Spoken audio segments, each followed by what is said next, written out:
It would be my pleasure. So, hi everyone, I'm Dave Kay. I'm co-founder at Field Notes, and it's my absolute pleasure to introduce you all to Giulia Romano, who is a partner in crime, really, at Field Notes. Giulia is she's an extraordinarily gifted mobile ethnographer and has been doing it for almost as long as me. And she has a lot of experience working on digital projects, but also on digital communities, and has come from a really rich heritage of working across that. And back in the day, used to also be doing the qualitative research itself. So has a huge amount of experience, especially in mobile ethnography. As a result of that, Giulia has seen some terrible things. She's seen some horrible things on her travels within mobile ethnography. And today we're going to hear about some of those horrible things.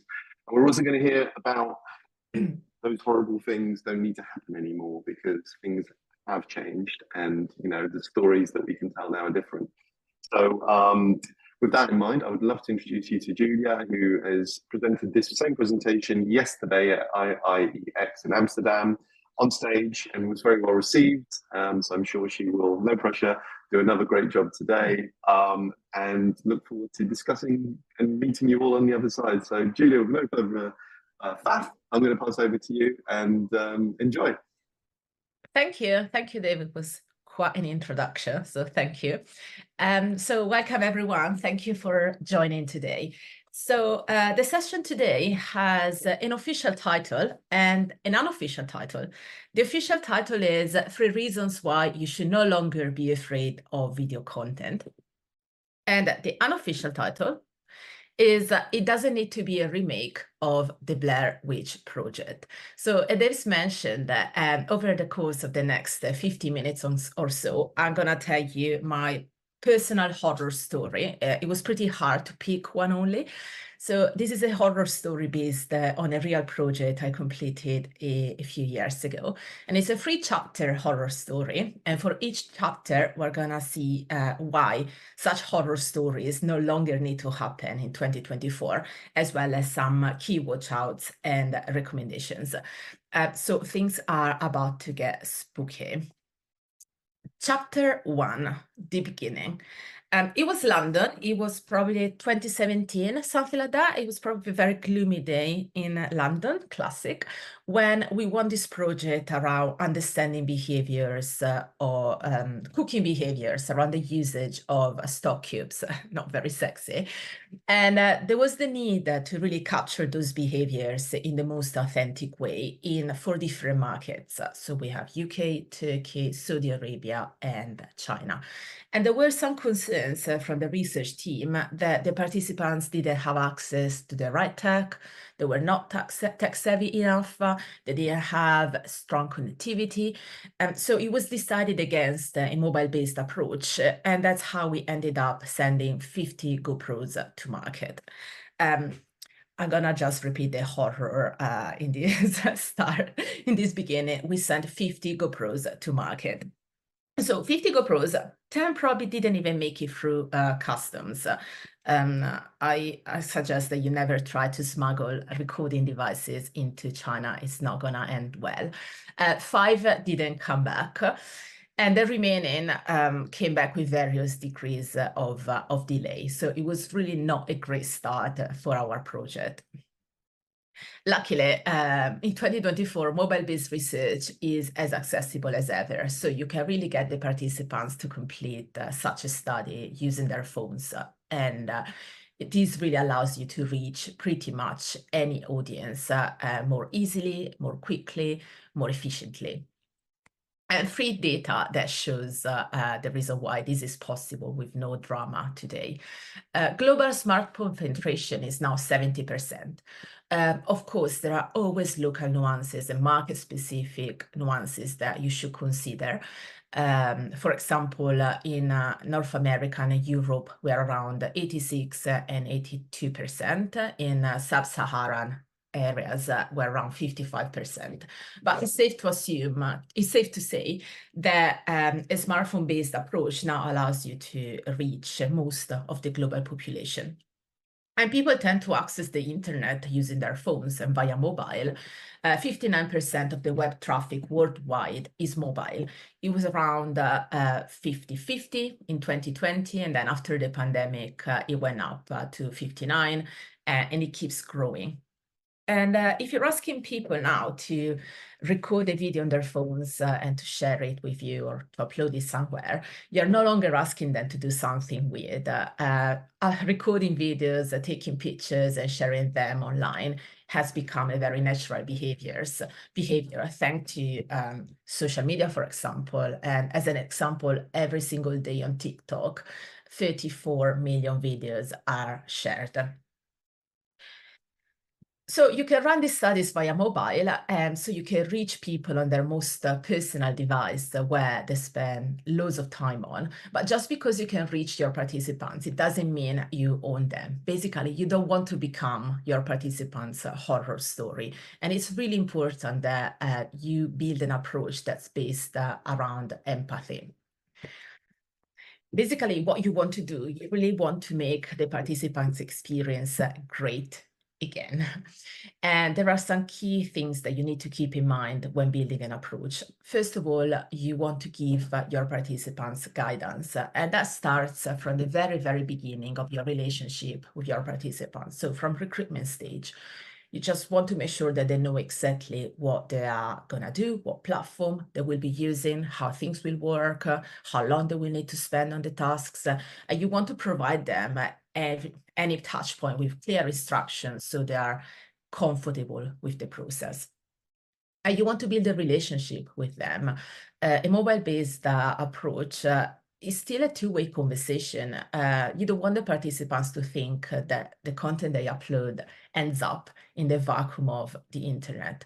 So it's important to send them, share feedback with them, encouragement, even a thank you goes a long way. But basically make sure they know that the content they upload is reviewed, is useful, and there is a real person going through their content. Build everything around ease. Remove any unnecessary friction in your approach. Make sure that you choose a platform, an approach, a method that's very easy for the participants to complete. Activities. Activities are the heart of a project. And what I recommend is that you always put yourself in the participants' shoes when you design the activities for them to complete. And make sure that you suggest activities that you will be comfortable completing yourself. So always keeping in mind your participants' perspective. And also just if you're recruiting your participants to complete a study that's supposed to take 20 minutes to complete, you don't want to write tasks that will take 20 minutes to 40 minutes to complete. And it's really important that you build a level of trust with your participants. And this starts with the activities, of course, but also when it comes to security and the platforms you choose. You just want to make sure that you collect the participants' data in the most secure way, and you always put them in control of their personal data. So this will really build a level of trust with your participants that will put them in the best possible condition to upload the content and to share their lives with you in a very authentic way. At the same time, it's just the right thing to do. Just always protect their data. Chapter 2, the reveal. So you probably remember those 25, 30 GoPros that made it back to London. Probably the worst moment of the study for me was just removing the memory card from each of them and putting it in my laptop to see what was on it. It was still a pure memory card based. So, and that's how I discovered that probably 10, 5 of them, 5, 10 of them didn't have anything on it, just nothing. And the remaining had pretty terrible video content that was very poor quality, that was shaky, that was a bit of a mess. And by then we had really lost our opportunity to share feedback with your participants. We were stuck with that content. We couldn't go back to market. We couldn't send the GoPros back, and we couldn't ask them for additional information. We couldn't share feedback. We were absolutely stuck with the content we collected, and it was not fun. The director on the project kind of lost it, understandably. It was a very bleak moment for the study.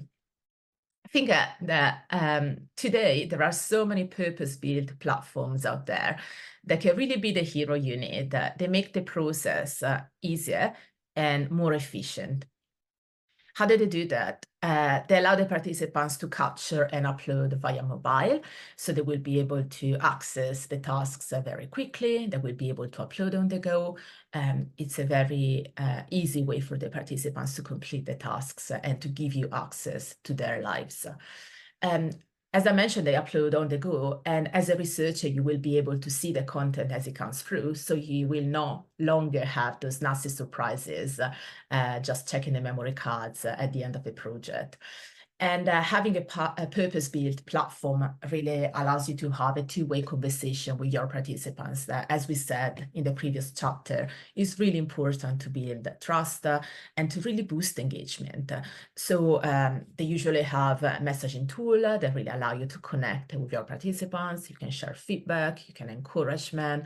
They will receive pop-up notifications when you do. So it's a very frictionless way to do things. There are loads of platforms there to choose from.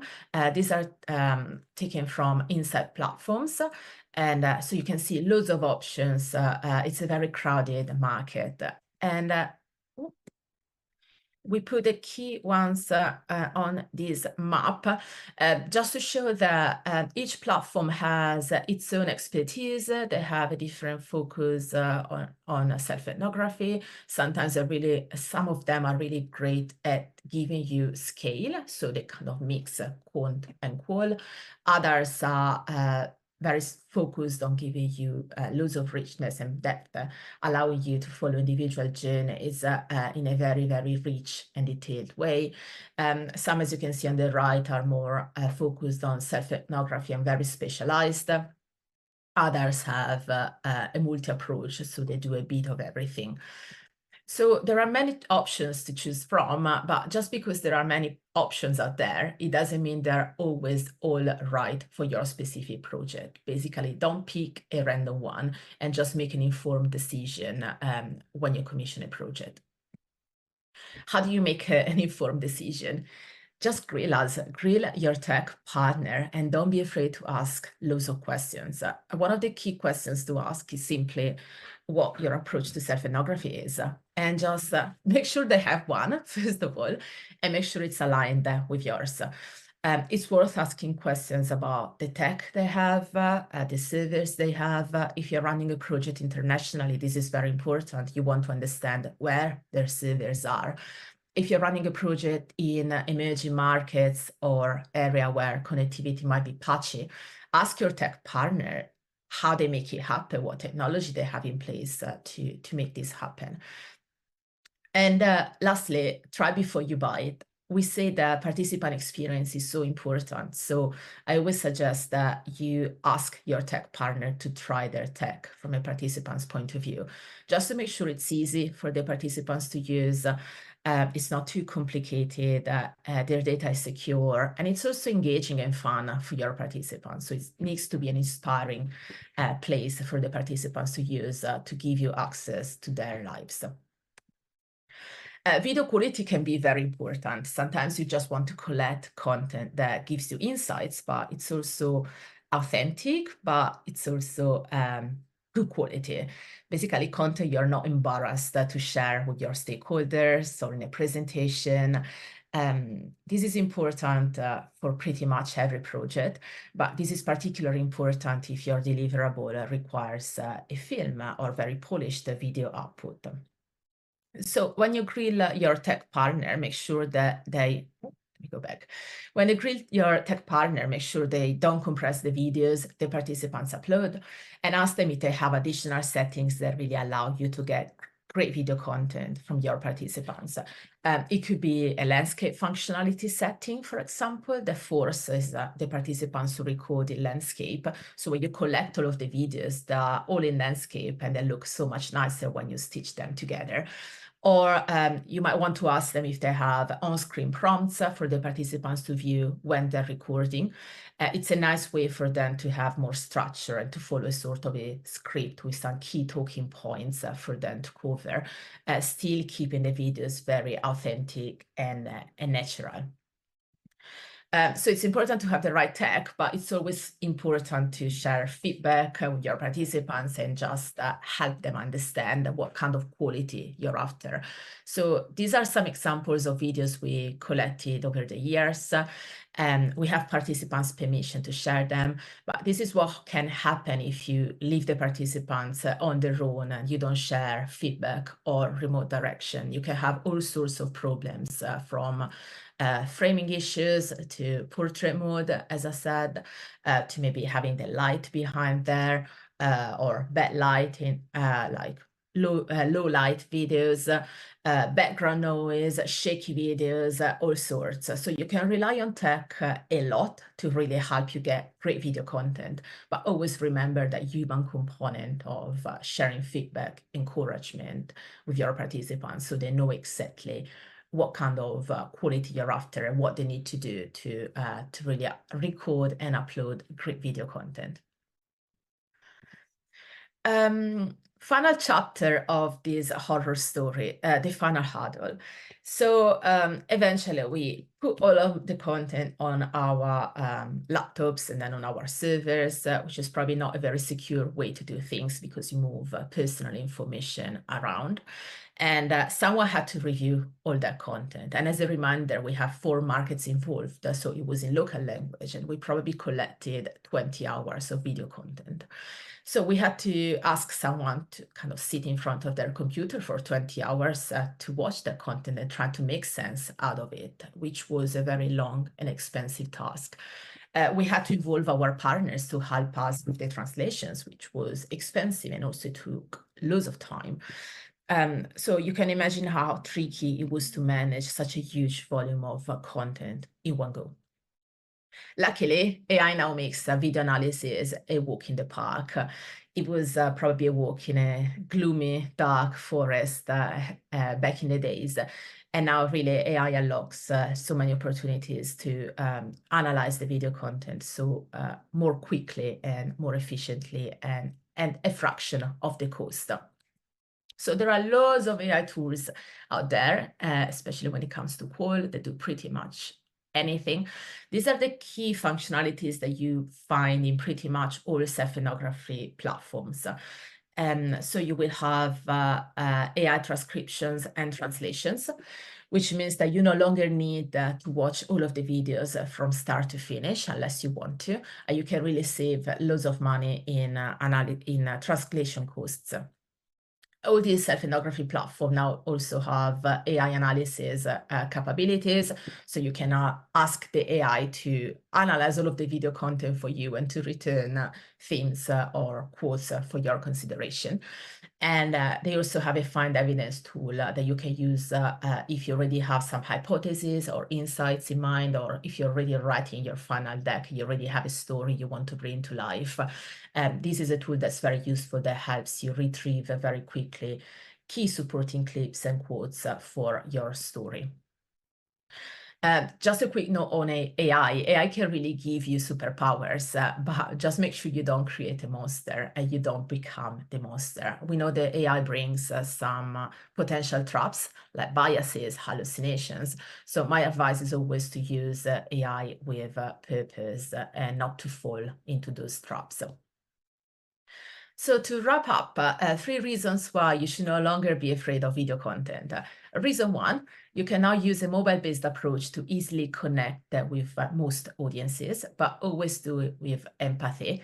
Reason 2, a purpose-built platform can really allow you to get great video content more efficiently and quickly, but find your perfect match. And reason 3, you can delegate most of the legwork to AI and save on translation costs, but do with purpose. And that's the end of my horror story. Thank you. Amazing. Thank you so much, Giulia. That was awesome. Amazing images as well. I think the pictures really helped bring that to life. Thank you. And, feels like we went on that journey with you. Great stuff. So we're gonna, I guess, split off into a couple of rooms and just continue a conversation for the next 10 minutes or so. Kevin, if you're able to work your magic, that would be amazing. On it. On it, like it, like being on the Starship Enterprise. Creating the vacant room. Amazing, reassuring voice, Kevin. Love it. Here we go. Oh, Join your room. See you in 10 minutes. bye.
Den's. Oh, there we go. Yeah. It's one of those Hello. ones. And suddenly I was Hello. like, we need a little timer, but we've worked out we can chat to everyone and say 1 minute left at least. 1 minute left. Yeah, that was good. That was Yeah. good. I enjoyed that. It's A lot good. of minute left. Well, Awesome. thank you so much, Julia. I had the privilege of having Julia in my group, so yay. That was Nice to chat. fabulous. And so pleased everyone could make it, and we'll send this out. So funnily enough, Eleanor, one of our attendees, had a question around AI. So we had that conversation, but it's a great segue into our next QRCA webinar, which is going to be all around virtual audiences and synthetic data. So we've got Emily Blumenthal from Yabble, who they specialise in all things AI and research, and some of you might have seen them at QRCA. And so she'll be on next month in July. So we'll send out all the details, and we'll become a slick Zoom webinar machine by the end of this year. So thank you, everyone. And yeah, looking forward to seeing you all next month. And thank you again, Julia. That was amazing. Thank you for having me. Thanks, Julia. Thank you, Thank everyone. you. No worries. Cool. See you next Have a month. good day. Bye. Bye. Bye. Bye.